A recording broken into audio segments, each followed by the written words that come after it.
Selamat pagi saudara Kompas TV, senang kembali bertemu dengan Anda. Saya Priscilla Nicola, dapat menemani pagi hari Anda dalam Sapa Nusantara kali ini. Hari ini kita akan membahas topik seputar kesehatan tentunya, yaitu gaya hidup modern dan dampaknya pada kesehatan organ dalam. Di mana di kehidupan kita saat ini, yang kita tahu saudara, gaya hidup serba cepat, kurang gerak, dan juga stres, hingga konsumsi makanan cepat saji ini seperti sudah menjadi normalitas di kehidupan kita saat ini.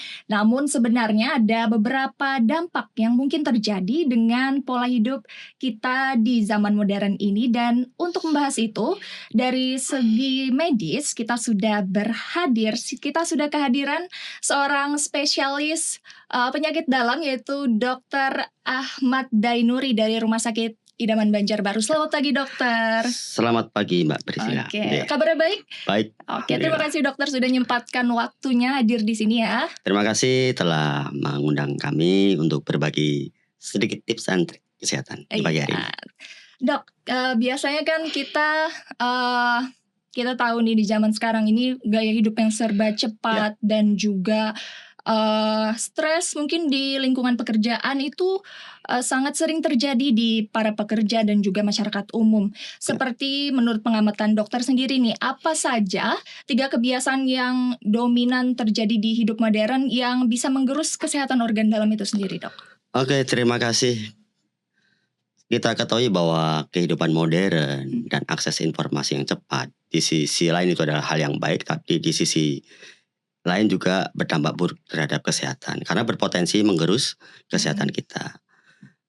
Yang pertama adalah kebiasaan hidup modern itu membuat kita malas bergerak atau sedentary lifestyle, di mana sedentary lifestyle itu duduk lebih dominan daripada bergerak. Dengan kita banyak duduk, maka banyak penyakit juga yang akan terjadi. Contoh, penggunaan glukosa itu terhambat, lalu juga dislipidemia atau peningkatan lemak, atau bahkan kalau kita banyak duduk, beberapa pasien itu kakinya menjadi lebih bengkak. Nah, itu juga kurang baik karena sedentary lifestyle. Lalu yang kedua, tadi sudah disebutkan bahwa dengan berkembangnya gaya hidup modern, maka orang itu lebih cepat yang instan-instan. Betul. Termasuk makanan instan atau betul. cepat saji. Dan kita ketahui bahwa makanan cepat saji itu banyak mengandung gula yang tinggi dan garam yang tinggi. Dan pastinya akan berpengaruh terhadap kerja organ-organ tubuh. Yang ketiga, pola hidup. Jadi dengan kemajuan teknologi orang itu kurang tidur akhirnya. Nah, jadi orang lebih lama-lama melihat gadget sampai malam, atau mungkin menyaksikan mungkin kan kalau dulu kan zaman dulu orang tuh habis maghrib sudah tidur. Betul. Nah, terakhir sekarang hiburan-hiburan di TV nonton sinetron drakor sampai jam 11, setengah 12 malam, acara musik-musik akhirnya orang menjadi kurang tidur sehingga menyebabkan daya memori otak itu akan berkurang dan juga stresnya juga akan meningkat. Itu mungkin 3 yang bisa kita sebutkan. Dari yang dokter sebutkan tadi, sebenarnya itu bagaimana kinerjanya atau hubungannya yang jadi bisa berkaitan sama jadi penyakit di organ dalam kita itu, dok? Yang pertama, kalau kita kurang bergerak dalam artian lebih banyak duduk, maka aliran darah dari kaki kembali ke jantung itu melawan gravitasi. Dengan kita banyak duduk, maka terjadi stasis vaskuler. Jadi darah lebih banyak mengumpul di kaki. Nah, dengan darah lebih banyak mengumpul di kaki, maka untuk mencukupi kebutuhan oksigenasi ke dalam tubuh, maka jantung akan bekerja lebih ekstra. Nah, dia akan bekerja lebih cepat akhirnya tekanan darah pun akan meningkat. Nah, lalu dengan darah lama terkumpul di kaki, maka resiko terjadi penyumbatan juga.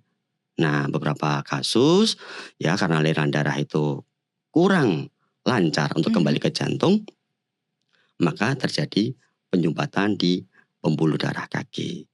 Lalu dengan kurang kita bergerak, maka penggunaan, contoh kalau kita bergerak kan ototnya juga akan aktif. Betul. Nah, penggunaan energi akan efektif. Tapi kalau kita banyak duduk, Nah, pekerja-pekerja yang lebih banyak duduk, kurang bergerak, Hmm. maka penggunaan energi juga kan berkurang. Kurang. Nah, dengan penggunaan energi berkurang, maka makanan yang kita makan tidak jadi energi, tapi gula tetap lebih tinggi. Iya. Lalu yang kedua, kalau kita makanan-makanan yang cepat saji, ya banyak mengandung gula, ya dan juga banyak mengandung garam. Konsumsi gula yang berlebihan akan meningkatkan resistensi insulin. Apa artinya? Jadi kalau kita makan secara fisiologis, itu insulin akan meningkat. Nah, kalau gula itu semakin tinggi, maka insulin akan meningkat lebih tinggi. Kalau lama-kelamaan kita makan glukosa yang tinggi, insulin tinggi, maka sel akan capek. Nah, insulin yang tinggi, ya bukannya kerjanya lebih bagus, tapi tidak efektif. Nah, insulin tinggi tetapi tidak bisa memasukkan gula ke dalam sel. Insulin tinggi tapi gula tetap tinggi. Maka terjadi resistensi insulin yang itu cikal bakal diabetes mellitus atau kencing manis. Lalu makanan-makanan yang tinggi garam pasti akan membuat ginjal bekerja lebih ekstra. Lebih keras, ya. Nah, karena garam itu sifatnya itu menahan cairan.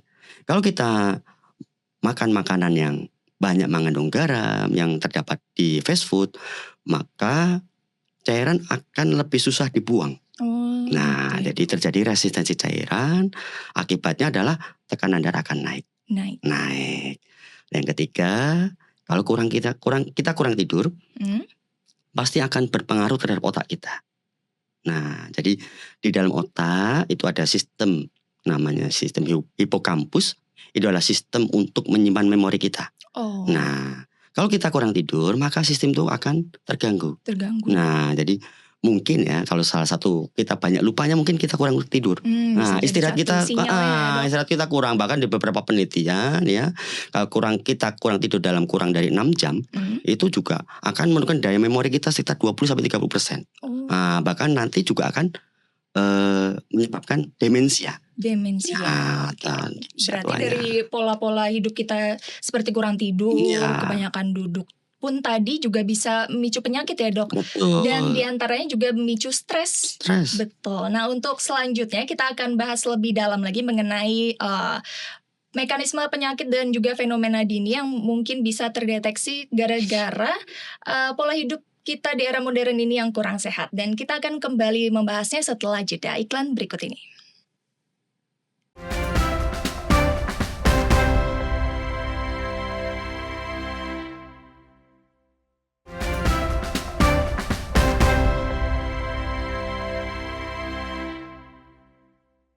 Ya, saudara, kembali lagi bersama kami di Sapa Nusantara dan kita akan kembali ke perbincangan kita bersama Dr. Ahmad Dainuri, spesialis penyakit dalam.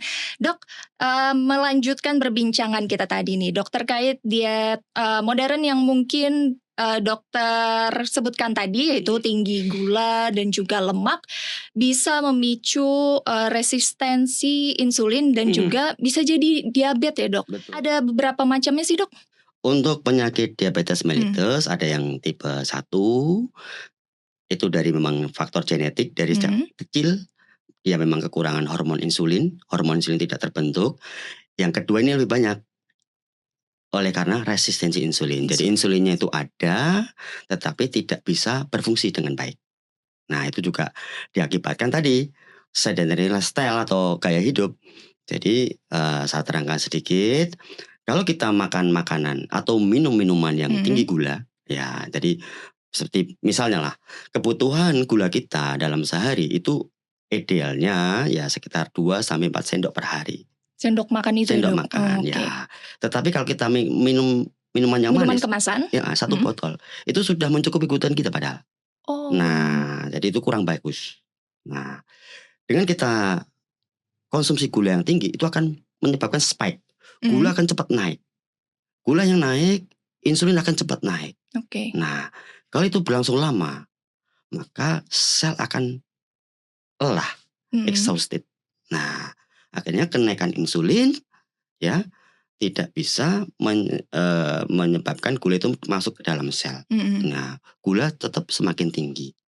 Nah, dengan begitu terjadi namanya resistensi insulin dan itu cikal bakal dari diabetes mellitus. Oke, kalau untuk pengamatan dokter sendiri di lapangan pas dokter praktik mungkin kebanyakan yang mana nih? Diabetes yang tipe 1 atau yang tipe 2? Kebanyakan diabetes tipe 2. Tipe 2 Iya, ya. karena sekarang pola hidup ya yang ya tadi instan ya, malas gerak, makan makanan instan, obesitas ya. Akhirnya sekarang kalau dulu pada waktu kita mungkin kuliah, kita jarang menemukan orang diabetes usia 25, 30 itu jarang. Oke. Nah, sekarang itu banyak. Oh. Nah, ya akhir-akhir ini ya kita temukan, maaf nih kalau dulu orang stroke kita ketemukan umur 50. Benar. Sekarang ya ini beberapa minggu ini umur 25 tahun, 30 tahun sudah terkena stroke 25. dengan gula yang tinggi. Oke. Jadi masuk ke dalam rumah sakit itu gulanya 500 dengan stroke. Usia masih usia produktif 30 tahun. Nah, mungkin nggak dok itu tuh dipengaruhi dari konsumsi makanan juga, di mana sekarang ini kan trennya lagi ngopi nih dok. Ngopi, minum minuman manis, dan tentunya kopinya itu dicampur susu lah, sirup lah. Itu juga pengaruh ya dok? Pasti. Jadi kita bedakan. Jadi kalau gula ya itu ya yang terdapat di dalam minuman itu namanya added sugar. Beda sama gula yang dari makanan ya, dari nasi. Nah, gula dari nasi itu zat fatty atau amilum, itu kalau kita makan itu memang kebutuhan kita sehari-hari ya, walaupun tetap jumlahnya dibatasi. Tetapi kalau gula yang kita dapatkan dari minuman atau tadi kopi yang ditambah dengan susu atau pemanis, itu namanya added sugar, dan itu sifatnya itu gula yang sederhana. Nah, jadi gula yang langsung menyebabkan kenaikan yang tinggi. Nah, kenaikan yang tinggi akan memicu insulin yang tinggi, itu yang kurang bagus. Beda sama gula yang di dalam makanan, di nasi, di singkong, di jagung. Ya memang ada gulanya. Tetapi kan itu bercampur dengan serat. Nah, kita makan kenyang, maka kenaikan insulinnya juga tidak terlalu cepat. Nah, itu yang bagus, tidak masalah. Kenapa diabetes ini dok selalu erat kaitannya tuh dengan juga penyakit ginjal? Sebenarnya apa sih yang bikin mereka berdua ini saling berkaitan dok? Kalau kita melihat di Indonesia, penyebab nomor 1 gagal ginjal orang cuci darah itu diabetes. Yang kedua hipertensi. Nah, maka dari itu kenapa kok gula itu kaitannya dengan penyakit ginjal? Secara kita gampangannya sajalah. Kita ketahui bahwa pembuluh darah di ginjal itu tersusun dari pembuluh darah yang kecil-kecil, sangat halus. Ya, kalau kita jembrengkan itu luasnya satu lapangan bola. Nah, itu satu lapangan bola. Jadi pembuluh darah yang halus-halus ya, sesuatu yang halus-halus kecil, sangat rapuh. Kalau direndam dalam cairan yang ini adalah mungkin darah ya, dan pekat, gula yang tinggi pasti akan cepat rusak. Nah, kenapa kok gula itu membuat gagal ginjal? Karena pembuluh darah di ginjal cepat rusak. Nah, terjadi nefropati. Juga gula ini membuat saringan di ginjal itu juga semakin melebar. Nah, akhirnya kerja ginjal tidak efektif. Misalnya kita sudah terkena nih penyakit ginjal dok, untuk menanggulanginya itu bisa sembuh nggak sih dok, atau seperti apa? Ya, dan ini ya sering ditanyakan apakah penyakit ginjal bisa sembuh. Ya, kita ketahui bahwa penyakit ginjal ada 2, ada yang sifatnya akut, ada sifatnya yang kronik. Kalau akut itu biasanya ada sesuatu hal yang menyebabkan ginjal itu gagal. Jadi gagal ginjal akut biasanya mungkin karena keracunan ya. Ini keracunan, lalu juga obat-obatan ya, atau mungkin dia terkena infeksi ya, terjadi gagal ginjal akut. Satu mungkin karena ini kasusnya nih saya baru juga dapat menerima pasien. Gimana dok? Nah, di sini atau di beberapa tempat yang lain ya, ada makanan yang menyebabkan gagal ginjal akut. Seperti jengkol. Nah, itu ya, kita suka makanan jengkol, padahal itu kalau berlebihan terjadi gagal ginjal akut. Orangnya tidak bisa kencing. Bahkan yang kemarin ini saya baru menerima tadi malam, kemarin juga kita terima ya, tidak bisa kencing sama sekali. Nah, gagal ginjal akut. Nah, ada yang kita harus cuci darah ya, untuk sementara kalau terlalu tinggi kita cuci darah. Ada yang alhamdulillah dengan obat-obatan bisa kembali. Nah, kalau gagal ginjal akut biasanya bisa kembali. Tapi kalau gagal ginjal kronik itu ada set 1, 2, 3, 4, 5. Nah, nanti kita lihat. Kalau 1, 2, 3, 4. Mungkin penyakit dasarnya kita kendalikan. Kalau dia darah tinggi, kita kendalikan darah tingginya. Kalau dia gula, kita kendalikan gulanya.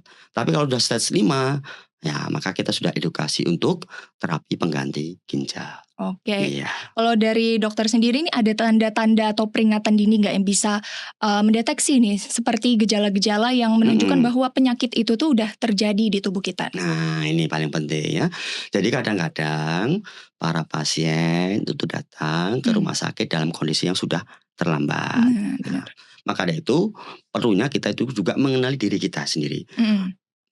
Biasanya awal dari gejala kita mempunyai penyakit yang kronik adalah kelelahan. Nah, jadi kalau Bapak, Ibu, ya pemirsa merasa lelah, kok 1 bulan nggak selesai-selesai, cepat sering lelah ya, dengan beristirahat pun tetap lelah. Nah, lalu berdebar-debar, sering capek, ya, itu harusnya segera memeriksakan. Nah, jadi kelelahan sudah berlangsung 1 bulan, dengan beristirahat kok tidak ada perbaikan, sebaiknya memeriksakan. Karena itu sebagai mungkin alarm dini ya, adanya suatu penyakit, baik itu mungkin diabetes, gagal ginjal, anemia, gagal jantung, dan mungkin penyakit-penyakit yang lain. Oke, seperti itu ya dok. Iya. Jadi tubuh kita itu sendiri sebenarnya sudah sangat sangat pintar untuk memberikan tanda-tanda itu ya dok. Dan untuk lebih jelasnya nanti kita mengenai pencegahan dan juga solusinya dari misalnya tadi tanda-tanda di tubuh kita dan juga penjelasan dokter mengenai penyakit yang tadi. Kita akan kembali setelah jeda berikut ini saudara.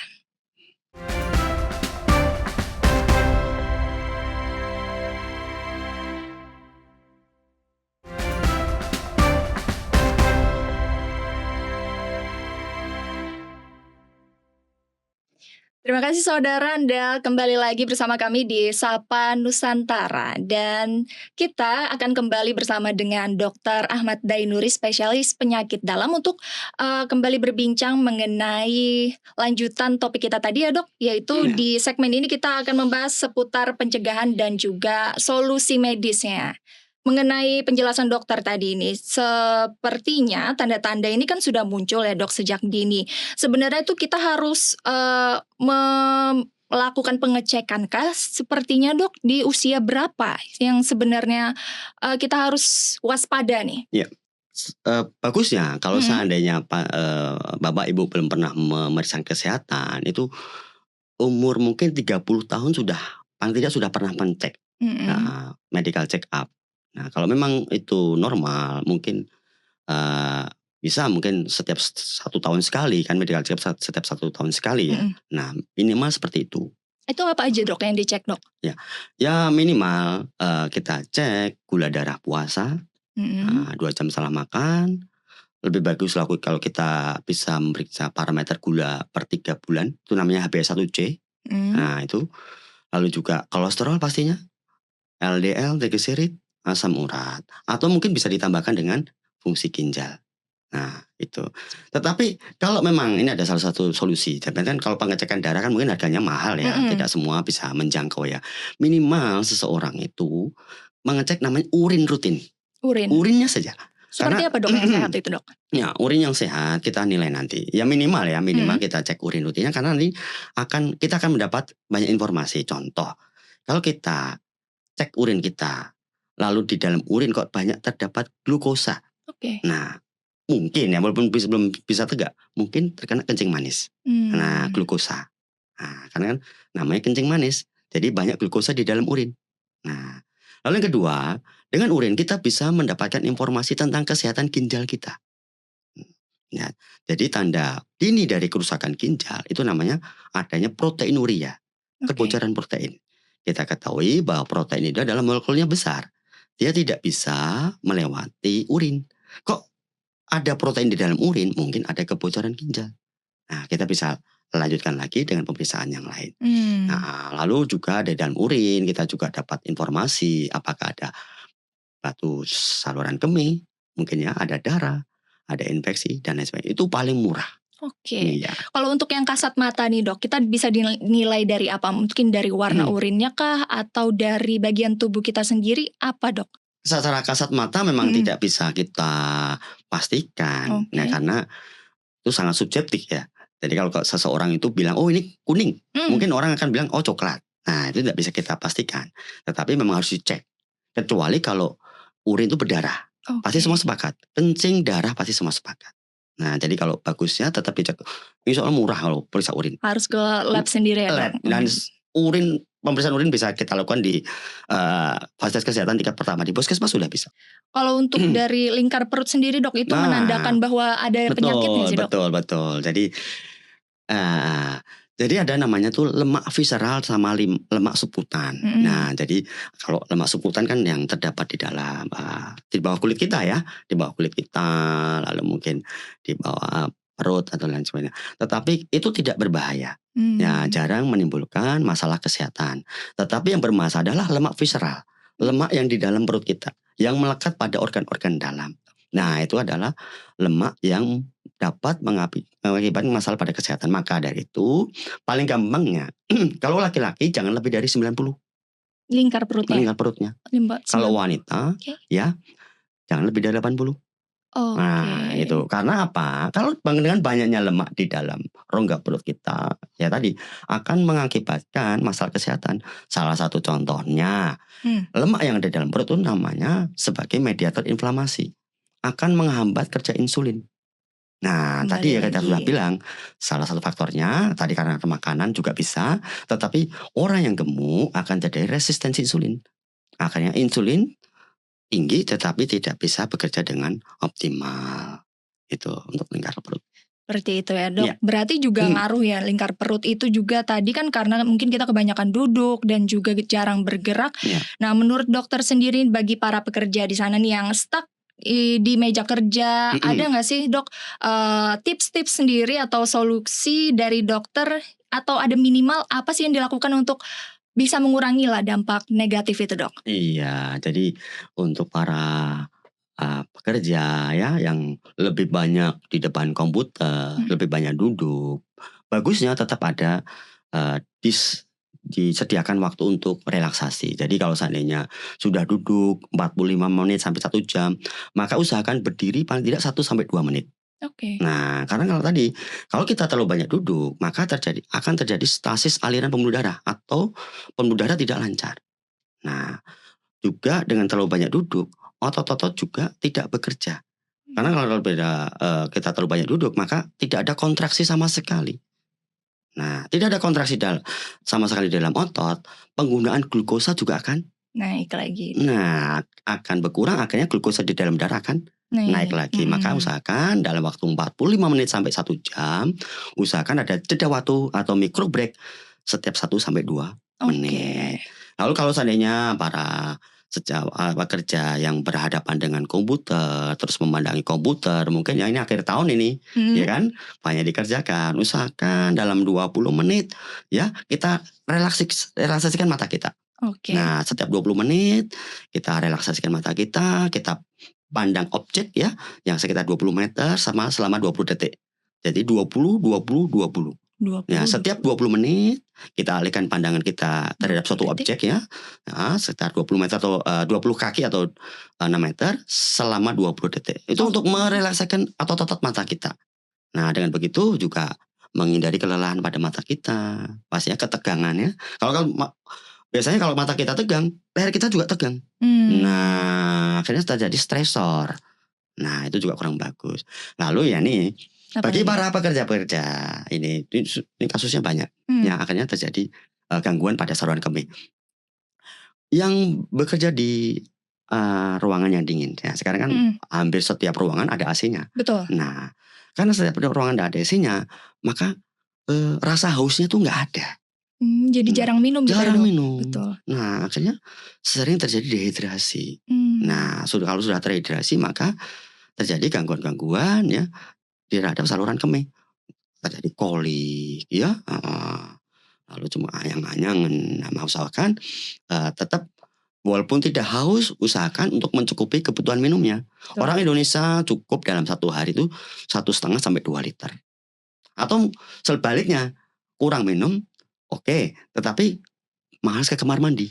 Akhirnya menahan kencing. Nah, kalau udah menahan kencing akhirnya terjadi reflux, ya sakit, kolik.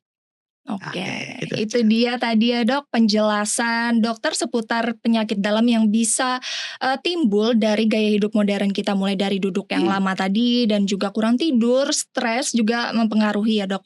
mhm. Terima kasih Dokter Ahmad Dainuri atas solusi dan juga strategi praktis yang dokter berikan nih. Oke, sahabat Kompas TV, kita sudah mendengarkan penjelasan dari Dokter Ahmad Dainuri tadi dan sebelum terlambat kita harus sayangi organ dalam kita dengan tadi banyak gerak dan juga makan makanan yang lebih bergizi lagi. Saya tambahkan satu lagi boleh? Mhm, Nah apa tuh Dok? nah, ada tips praktis, dalam Apa itu Dok? kita dalam gaya hidup modern ya. Jangan lupa jamu, Apa jamu. itu? Jaga Jamu? mulut. Oh, benar-benar. Nah, jaga mulut. Kalau kita tidak jaga mulut, kita makan semua makan masuk. Betul. Nah, kalau sudah jamu, ya kalau bagus lagi ditambah jago. Apa itu Dok? Jangan lupa olahraga. Nah, itu tadi. Gitu. Itu lebih efektif misal. Oke, ada lagi Dok? Sudah. Berarti tadi jaga mulut, yaitu jaga makanan ya Dok, Ya, jamu sama konsumsi. jago sudah. Dan olahraga, jangan Olahraga. lupa tuh sahabat Kompas TV. Dan terima kasih sahabat Kompas TV sudah menyaksikan Sapa Nusantara pagi ini dengan perbincangan kita bersama Dr. Ahmad Dainuri, spesialis penyakit dalam. Sampai jumpa di perbincangan kita di topik-topik lain di dalam Sapa Nusantara. Terima kasih, saya Priscilla Nicola, pamit undur diri.